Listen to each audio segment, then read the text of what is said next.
go for one day. Let me lose myself again. Give me something for the pain.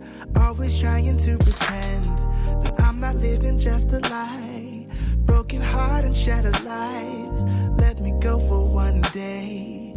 Let me lose myself. Oh, I knew.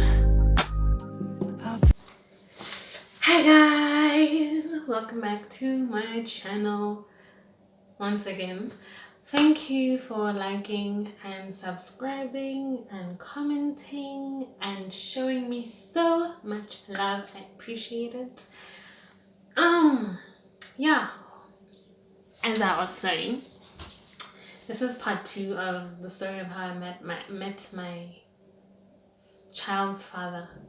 Every time I'm talking to you guys, my English just goes yo. Anyway, yeah, part 2 of how I met the father of my child, or rather, this part is what happened after he started acting shady. I come to him and tell him, look, I have a really bad feeling, and he's just like, as I was saying before, I was also rudely interrupted by my brother. He comes to me, well, I come to him and I'm like, dude, I really have a bad feeling, and he's just not, I know he's not bothered. This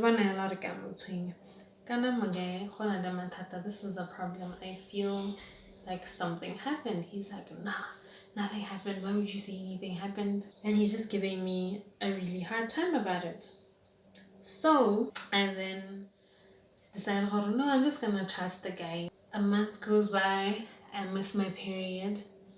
And I'm like, okay, I've never really kept like track of my period, but I don't think my period is that regular. Looking back now, my period was actually regular and I should have trusted my gut. Then I tell my friend, Horakana, I did this thing with this guy and this is what's happening. And she's like, friend, you need to get a pregnancy test. So I'm like, okay, fine, I need to get a pregnancy test, but how am I gonna get one? How do I, as a 16-year-old girl, walk into a pharmacy and ask for a pregnancy test? Like, don't I need to be a certain age to get one? I was really scared, and at that time, honestly, I was so naive. So I'm like, don't I need to be like a certain age? People are gonna see right through me. Why am I asking for a pregnancy test? Where am I even gonna get one from? Okay. She's like my sister. So I tell that friend of mine, the one who's like my sister, I tell my best friend at the time, and I tell my other really close friend. So yeah, there's 3 people that know. And then after a while they figure out, like after like 3 months or so. Yeah, then after about 2.5, 3 months, then they figure out a way to, because my period has not been showing up like it. So I'm thinking it'll come. I'm there, I'm panicking all the time. I'm living in constant anxiety.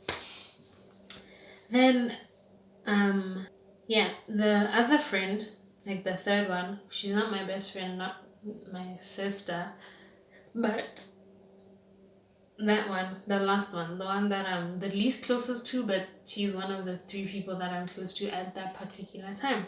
She goes and tells her brother's baby mama, who was living with them at the time, Korokana, my friend is going through ABC. Can you help her get a pregnancy test? And she's like, okay, no problem. She buys me the pregnancy test. Then that weekend when I took the pregnancy test, I was supposed to go sleep over at her house with my best friend. So we go to her house, and while we're there, then the baby mama brings the pregnancy test. So I say thank you. I was so scared. I remember receiving it.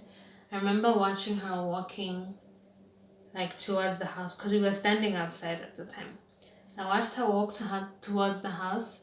She gave me the test with the thing, and I was holding it, and there were other people who didn't even know about my situation. So I had to go into the house and put the pregnancy test in the house. Then I went back outside and I was like, okay, I'll do this when I'm ready. And I forgot about it. I forgot about the pregnancy test. Just left it. I didn't forget, because how do you forget that you have a pregnancy test in your bag at 16 years old? I go outside, we're chilling with them, the night comes, I'm like, guys, should I do it? Nah, but the pregnancy test, I read it, it says the best time to do it is early in the morning. So I wait. Then the next morning, the girls go downstairs to prepare like something to eat. And I go to the bathroom to take this pregnancy test. I'm sitting there, I'm waiting. I'm so afraid to look at that thing. Like I peed and I put it on the windowsill. And then I was just standing in front of the mirror talking to myself, praying a lot, and just hoping it comes out negative. And I saw it. When I peeped, I saw like 2 lines and I'm like, oh God. And I hadn't really looked at it properly. I just like took a glance and I saw like something that looked like it could be 2 lines, and I was just there like, oh my God, oh my God. I looked at it. I remember feeling my body go so cold, like, yo, let me die. I don't know what to do. And I'm like, you know what? I'm not gonna get anywhere by, you know,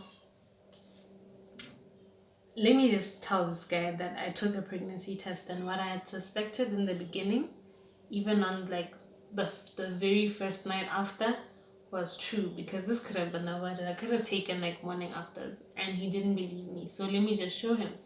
So I take a picture of the pregnancy test and I send it to him, and I'm like, I just took this and these are the results. There's 2 lines. This means I'm pregnant. Then I go downstairs and then I actually did I send a picture? I don't know, but I came downstairs and they were waiting for me in the TV room, and they're like, oh, what was the result? And I'm like, yeah, I'm pregnant. Phew! And the girls are just there like, girl, what is going on? And then for that moment, like I wanted to break down, but I was kind of like numb because I was still processing what was going on. And I remember feeling like this wave of fear, and then another wave of numbness, and another wave of fear, and another wave of numbness again. Like I was just going back and forth between states. And then I decided, you know what, let me just wait and see what this guy says about this child. Then the guy finally replies. Like he didn't reply the whole day. He finally replies, and then he's like, okay, you're pregnant. Get rid of it. And I'm like, huh? He's like, yeah, get rid of it. No, I'm not ready to have a kid. Yeah, I'm not ready to have a child. Get rid of that thing. So I'm like, in my head, I'm like, okay, I grew up in a Christian home. One. I'm 16 years old. And at this point, other kids were getting allowances. Like, and it's normal for children to be given an allowance so that they can... I didn't get an allowance. My parents were just like, here's your food. If I'm leaving for school, sometimes she'll tell me, okay, or I would pack food. Like, I'd have packed food. I wasn't the type of person that bought from the tuck shop very regularly. But if I did have money, I'd keep it. Like, if my mom gave me money for a specific thing, if there was change, I'd keep it, and then I'll go buy from the tuck shop with that. So I did not have an allowance. I couldn't even be like, I'm going to save my allowance or my weekly allowance. I'm going to work and do... I was just blank. This guy is telling me I should get rid of this child. I'm a Christian. How do I get rid of, like, abort a child? Abortion is illegal in Botswana. How am I going to do this? Who am I going to tell? You know, and I just kept picturing these like really terrible scenarios in my head of me in the back of some place in a pit latrine, like pooping my child out or whatever. It was just like, what is this? What is going on? Yeah, so I tell him, he's like, yeah, no, get rid of the child. Get rid of the child, okay. Then after all, I'm like, you know what, I'm going to do what this guy says, because I don't want to be a young mom. I don't want to take care of this child alone. And I don't want to put this burden on my parents. Cool. I'm trying to find out how I can get an abortion, right? How much it's going to cost, because you need to have the facts before. The facts. You need to have the facts before you start planning for anything. So I go and ask a friend of mine. He's like, yeah, one of my friends had this friend of mine, Emile, is my ex's brother. And one of my friends has had an abortion before. Go get together. So you should definitely go there. He gives me the contacts of some clinic. And I'm like, okay.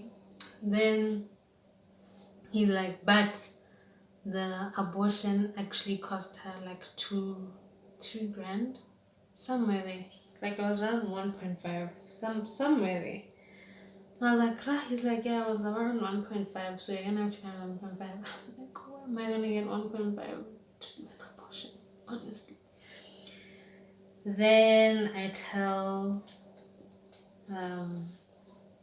my brother. He's not really my brother, like my biological brother, but he's really close to me. I tell him about, dude, I'm pregnant. He's like, what? Yeah, I'm pregnant and I don't know what to do, and this guy doesn't want the child. And every time I try to talk to him, he scolds me. When I tell him about my Christianity, he doesn't want to hear it. When I tell him about, he just doesn't want to hear it. And he's not really helping me. He doesn't want to give me money. He ignores me when I talk to him. So I think the best thing to do is to get rid of the child and just listen to him, and I'll deal with the consequences after. Whether it be depression, whether it be my faith, I'll just deal with it. He's like, okay, let's meet on Thursday. It's funny how I actually remember the days on which some of these things were happening. But he's like, yeah, let's meet on Thursday. That time I had stopped going to school because I was depressed. And my mom actually did not know that I was pregnant at this point. I was around like 5 months pregnant. Huh? No, I didn't even know how far along I was at this point. Yeah, so I meet my brother on the Thursday, and then he's like, okay, let's look for this said clinic. We go to said clinic, wherever it is. No, I'm not gonna say because abortions are illegal. And I don't even know if the clinic exists anymore because that was about 7 years ago. Just saying. So we go, then we consult with the doctor, then he's like, okay, the abortion is gonna cost you 1.5. But first, before we even talk about doing this abortion, let's go so you can get an ultrasound. But this ultrasound is gonna cost you 300. Okay, then my brother's like, no, don't worry, I'll pay for it. That time my brother is not even that old. Like now looking back in time, my brother was actually quite young. I wonder how he managed to get that money. He was like 20, 22, somewhere there. Yeah. Then he's like, no, let's go. I have 300 billion. Let me just pay for this now. Okay. We go get the ultrasound done. Then we go back to the doctor to consult. He sees the ultrasound. He's like, okay, I see your ultrasound, but this ultrasound is saying that you're 5 months along, which means I can't do the abortion. Well, yeah, I can't do it how you had planned. And I'm like, okay. And then he's like, yeah, if you still do wish to get this abortion done, you're gonna have to tell your mom and have parental consent. Then we're gonna have to fake a miscarriage, and then you're gonna go to after maybe 24 hours, then you're gonna have to go to GPH and tell them that you're miscarrying your child, and then you will clean your womb out. They'll complete the whole thing and clean your womb. And I was like, okay, let me go talk to my mom, then we'll see what to do. Can I have your contact? Take the contact. Cool. So there I am, panicking, but I'm like, okay, I'm so far along that the longer I wait, the harder it is gonna be for me to get rid of the child. Okay, I'm gonna stop this video here, and then I will shoot another one, which is probably part 3 of my story, and I'll tell you what happened, how I revealed the whole thing to my parents and how they reacted and